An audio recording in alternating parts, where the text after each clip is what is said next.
Your phone has been quiet in a way that feels personal. Not just quiet because people are busy, but quiet like heaven put a wall around you and forgot to explain why. You have watched others get called into rooms you were qualified for, watched people with less depth receive faster recognition, watched conversations die right when you thought a door was opening, and somewhere in the middle of praying, working, waiting, and pretending you were fine, you started wondering whether God had hidden you or abandoned you. But the strange thing is, you were not empty in that hidden place. You still carried a burden you could not shake. You still felt corrected when you tried to become bitter. You still felt pulled back into prayer when you wanted to disappear. That is the part you need to pay attention to. When God hides someone, he does not always remove the calling. Sometimes he removes the crowd. Sometimes he lets the room overlook you because the wrong eyes would have named you too early, used you too quickly, or praised a version of you that had not yet been purified. This is why the silence hurt so deeply. It was not because nothing was happening. It was because something was being guarded. You were looking for evidence in invitations, messages, applause, and open doors. But God was measuring something quieter. How you handled being unseen without becoming fake. How you prayed when nobody rewarded your faithfulness. How you treated people who had nothing to offer you. How you responded when jealousy tried to make a home in your chest. The delay was not random. The isolation was not meaningless. The hiddenness was not proof that you were unworthy. It may have been the very mercy that kept you from being accessed by people who could recognize your gift, but not honor your soul. There is a kind of loneliness that does not come from having no people around you, but from realizing that the people around you cannot enter the place God is dealing with you. You may have sat at a table, smiled at the right moments, answered normal questions, and still felt like your real life was happening somewhere behind your ribs. Someone asked how things were going, and you almost told the truth, but you could feel they only had room for the short version. So you said, "I'm okay," and carried the weight back home. That is not weakness. That is what happens when God is forming something in you that cannot survive shallow handling. In hidden seasons, he often lets you become uncomfortable with explanations. You want to prove that you are not lazy, not forgotten, not behind, not confused, not wasting time. But every time you try to make people understand, the words come out smaller than the season actually is. This is part of the pressure. You are being trained not to live by the reaction of people who only see fragments. You are learning to stop auditioning for people who were never assigned to confirm what God already spoke in secret. And that does not mean everyone who missed you is evil, blind, or jealous. Some people were simply not meant to recognize you at that stage because recognition without timing can become a trap. If they had clapped too early, you might have built your identity on the sound. If they had opened the door too early, you might have entered with an unhealed wound and called the pressure an attack when it was actually exposure. God loves you too much to let premature access become your prison. The hidden place feels like rejection when you're in it. But later, you begin to notice how much it protected you from performing, explaining, chasing, and attaching yourself to voices that could not shepherd your future. The temptation in this season is to misread every closed door as punishment and every sudden open door as rescue. That is where discernment becomes more than a spiritual word. It becomes survival. When you have been overlooked for a long time, attention can feel like water in a desert, even when it is coming from the wrong source. Someone finally sees your gift, finally compliments your mind, finally says they believe in you, and before you know it, you are ready to hand them access they have not earned. This is why God had to teach you the difference between being noticed and being sent help. A sent person will not need to manipulate your desperation. They will not rush your peace, flatter your wound, or make you feel that disobeying God is the price of connection. They may challenge you, but they will not pull you into confusion. They may open a door, but they will not demand worship for holding the handle. They may see something in you, but they will not try to own it. Think about how many times you felt pressure to respond quickly, agree quickly, trust quickly, commit quickly, explain quickly, and then, when you paused to pray, the excitement drained and a warning remained. That was not paranoia, that was protection, speaking in a quieter voice than your hunger. If this part meets you honestly, let the like on this video be a small marker that you recognize what God has been teaching you about access. Not everyone who arrives after the silence is part of the answer. Some arrivals are tests of whether you still confuse visibility with validation. God-sent people will be consistent enough to be observed, humble enough to be corrected, patient enough not to force your spirit, and aligned enough that their presence draws you closer to obedience, not deeper into emotional fog. There is another side to this that is harder to accept. God may have hidden you not only from the wrong people, but also from the right people until you could carry their help without idolizing it. That sounds uncomfortable because most of us imagine divine helpers as the missing piece that finally makes life easier. But sometimes God delays the helper until the heart no longer bows to the helper. You may have needed the door to stay shut long enough for you to stop thinking a person, platform, relationship, mentor, invitation, or opportunity could do what only God can do. This is not because God is cruel, it is because he knows how quickly a wounded heart can turn relief into an altar. There was a time when one encouraging message could have controlled your whole mood for a week, and one unanswered message could have crushed you. There was a time when you would have reshaped your obedience just to stay close to someone who seemed important. There was a time when being chosen by a person mattered more to you than being formed by God. Hidden preparation exposed that. It let you see the places where your faith was sincere, but your attachment was unhealthy. You had to learn to receive kindness without clinging, correction without collapsing, favor without arrogance, and silence without spiraling. That is maturity, and it is often born in rooms nobody screenshots. It happens when you pray before replying instead of reacting out of fear. It happens when you decline an invitation that looks impressive but disturbs your peace. It happens when you stop telling God exactly how someone must arrive and start asking him to keep your heart clean when they do. The right people are not a replacement for God's presence. They are instruments in his hand. If you cannot tell the difference, the blessing can become bondage. You have already seen how wrong access works. It usually comes with a strange mixture of excitement and heaviness. At first, everything feels intense. The conversation moves fast. The opportunity looks polished. The person seems to understand parts of you others ignored. They use the right language, maybe even spiritual language, but something in you starts shrinking. You pray and feel no peace, only pressure. You notice that you become less honest, less grounded, less attentive to God, more anxious about keeping their attention. You check your phone too much, you rehearse what to say, you compromise small boundaries and call it being open. Then, when the connection becomes confusing, you blame yourself for not having enough faith. But God's guidance does not require you to abandon wisdom. His timing does not create panic. His voice does not sound like manipulation wearing a holy mask.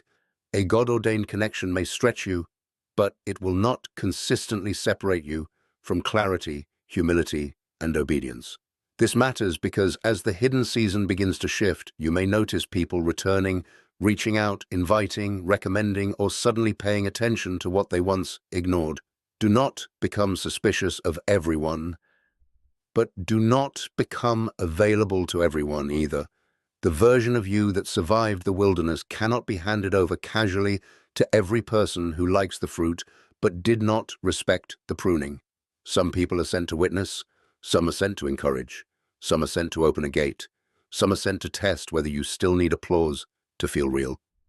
The difference will become visible over time through character, consistency, peace, and the effect their presence has on your walk with God. There is a scene that may sound familiar. You are alone at night, not dramatically crying, just tired in a way sleep cannot fix. The room is ordinary. A cup sits unfinished nearby. Your Bible, journal, or notes are open, but you keep staring at the same line because your mind keeps returning to the same question: why am I still here? You have done the quiet work. You have apologized where you needed to. You have cut off patterns that once comforted you. You have watched your own motives get exposed and did not run from the correction. You have served when nobody thanked you, prayed when nothing moved, kept showing up when your confidence was thin.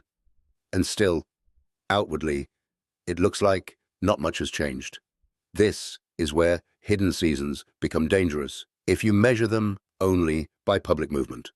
Because God may be building weight in you before he builds reach around you. He may be teaching you to carry responsibility without needing to announce it. He may be letting your roots go deeper than your reputation.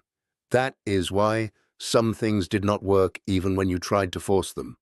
The email did not get answered. The meeting was postponed. The person who promised to help became unavailable. The relationship that looked like a shortcut revealed a pattern you could no longer ignore. These were not always attacks. Sometimes they were divine interruptions. Sometimes God protected you from rooms where your gift would have been used, but your obedience would have been weakened. Sometimes he let delay become the locked door that kept you from becoming impressive and empty at the same time. It takes courage to admit that not every opportunity is provision, and not every delay is loss. The people being sent to you will not always arrive with dramatic signs. They may come through an ordinary conversation you almost cancel, a quiet recommendation made in a room you never entered, a message from someone who remembers your faithfulness, a supervisor who notices your consistency, a friend who speaks truth without needing control, a stranger who offers direction without demanding intimacy. God often sends people in ways that do not feed the ego, because he is not trying to make you addicted to spectacle. He is teaching you to recognize fruit.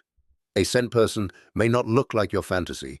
They may not speak in the tone you expected. They may not make you feel instantly important. They may simply help you take the next obedient step. That is why discernment must stay sober. Do not turn every repeated thought into a prophecy, every coincidence into a command, or every emotionally intense connection into destiny. Bring it before God. Watch what it produces. Does this connection make you more truthful or more performative, more prayerful or more obsessive, more patient or more frantic, more whole or more dependent? Does it honor boundaries or does it punish you for having them? Does it invite wisdom or does it isolate you from counsel? Later in this video, or even right now, if the question is already touching something real, leave a comment with this one answer. What is one thing God taught you while nobody was watching? Not the polished version, not the impressive version, just the honest lesson. Because hidden preparation often becomes clear only when you name what it formed in you. A counterexample is important here because without it, people can confuse spiritual hope with spiritualized attachment. There are moments when someone appears during your lonely season and everything in you wants them to be the answer because you are tired of waiting. They may be kind. They may even be gifted. They may share your language, your pain, or your interests. But kindness is not the same as assignment, and chemistry is not the same as covenant. A person can be meaningful without being permanent. An opportunity can be encouraging without being your door.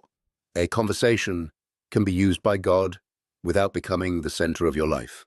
The enemy does not always distract through obvious darkness. Sometimes he uses urgency, fantasy, and the fear of missing out. He pushes you to build a whole future on a few moments of attention. He makes patience feel like disobedience and wisdom feel like doubt. But God is not threatened by testing. If something is from him, prayer will not destroy it. Time will not expose it as empty. Boundaries will not offend its foundation. Counsel will not make it disappear unless it was depending on secrecy to survive. This is why you must resist the urge to chase what God has not released. You do not need to stalk, monitor, manipulate, perform, or keep yourself visible in someone's mind to help God remember you. If he is sending people, he knows your address. He knows your name. He knows how to place you on the heart of the right person at the right time without you bending your dignity into anxiety. Your responsibility is not to force recognition. Your responsibility is to remain faithful enough that when recognition comes, it finds you still walking with God. The shift, when it comes, may feel quieter than you imagined. Not because it is small, but because by then you have changed. The old you wanted arrival to feel like vindication, like everyone finally seeing what they missed. The healed you begins to understand that God is not arranging your life to prove people wrong. He is arranging your life to make obedience fruitful. That is a very different spirit. You may notice that when certain people reach out, you no longer need to tell them how hard the hidden season was. You do not need to make them regret overlooking you. You do not need to exaggerate your pain to make your growth feel legitimate. There is a calmness in you that surprises even you. You can answer without rushing. You can receive an opportunity without worshipping it. You can be grateful for help without surrendering your discernment. You can forgive people who did not see you without giving them the authority to define you. This is the evidence that the hidden place did something real. It did not just preserve your gift, it purified your relationship with being seen. And yes, spiritual warfare may intensify around transition because the enemy understands that access changes responsibility. Old patterns may knock again, old voices may return, old insecurities may ask for proof, but you do not have to fight the way you used to fight. Sometimes warfare is not loud rebuking. Sometimes it is refusing to answer a message that pulls you backward, refusing to explain what God told you to protect, refusing to trade peace for attention, refusing to let one open door make you forget the discipline that carried you through the closed ones. Hiddenness taught you how to stay with God when nothing moved. Visibility will test whether you still stay with Him when things begin to move. So, when they come, stay humble. When the helper appears, stay prayerful. When the door opens, walk through it slowly enough to keep your peace with you.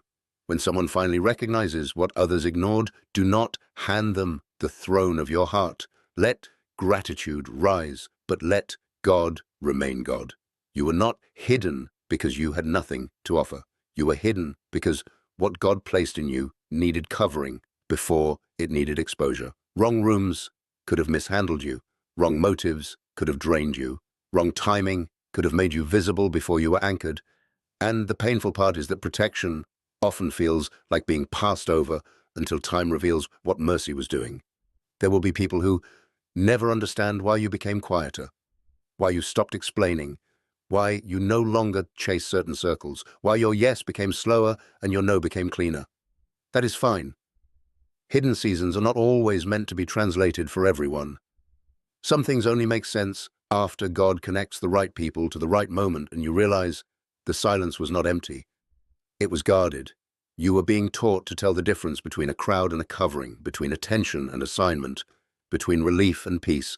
The people God sends will not need you desperate in order to help you. They will not require you to betray your healing to receive their support. They will recognize what God permits them to recognize, and even then they will only be part of the story, not the source of it. God did not hide you because you were unworthy. He hid you because the timing, the people, and the room were not ready yet.